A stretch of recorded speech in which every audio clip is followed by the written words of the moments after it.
Bahar bin Smith bukan sekadar individu bermasalah, ia adalah simbol transformasi dakwah yang salah arah. Sosoknya memperlihatkan bagaimana simbol suci, gelar Habib, yang diyakini melekat pada keturunan Nabi, bisa dipakai untuk menjustifikasi kekerasan, dan bagaimana media modern memperbesar dampaknya hingga membentuk gelombang populisme religius yang berbahaya. Kasus-kasusnya telah menjadi catatan publik. Pada 2018, Bahar dipenjara karena menganiaya 2 remaja hingga luka-luka parah.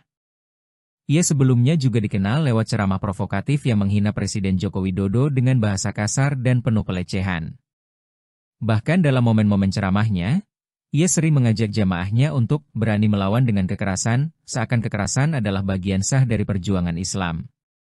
Contoh ini memperlihatkan bagaimana simbol zuriat Nabi tidak lagi berfungsi sebagai teladan moral, melainkan tameng yang dipakai untuk memproduksi ketakutan sekaligus memobilisasi massa. Fenomena ini menyingkap sebuah pertanyaan fundamental.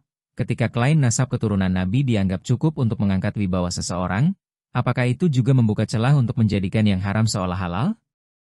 Apakah klaim darah suci bisa membungkus tindak kekerasan dengan legitimasi religius? Jika ya, maka masyarakat sesungguhnya sedang menyaksikan dekadensi makna dari simbol kenabian itu sendiri. Media sosial memperbesar dampak Bahar. Potongan video ceramahnya yang penuh amarah tersebar luas, dipakai untuk meneguhkan identitas kelompok, dan menambah daya tarik kalangan muda yang haus figur heroik. Namun yang mereka teladani bukanlah adab atau keluasan ilmu, melainkan amarah, cercaan, dan glorifikasi kekerasan. Inilah titik krisis dakwah modern, ketika ruh ilmu dan akhlak ditinggalkan, yang tersisa hanyalah api yang membakar kohesi sosial. Bahar bin Smith adalah peringatan.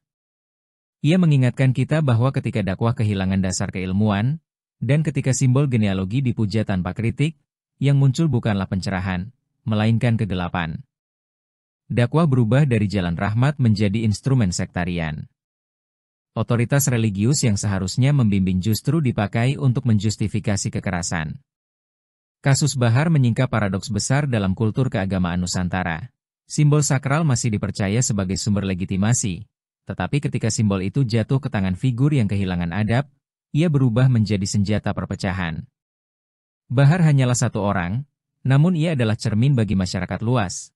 Betapa rapuhnya fondasi otoritas keagamaan jika tidak ditopang oleh disiplin ilmu, akhlak, dan kritik historis.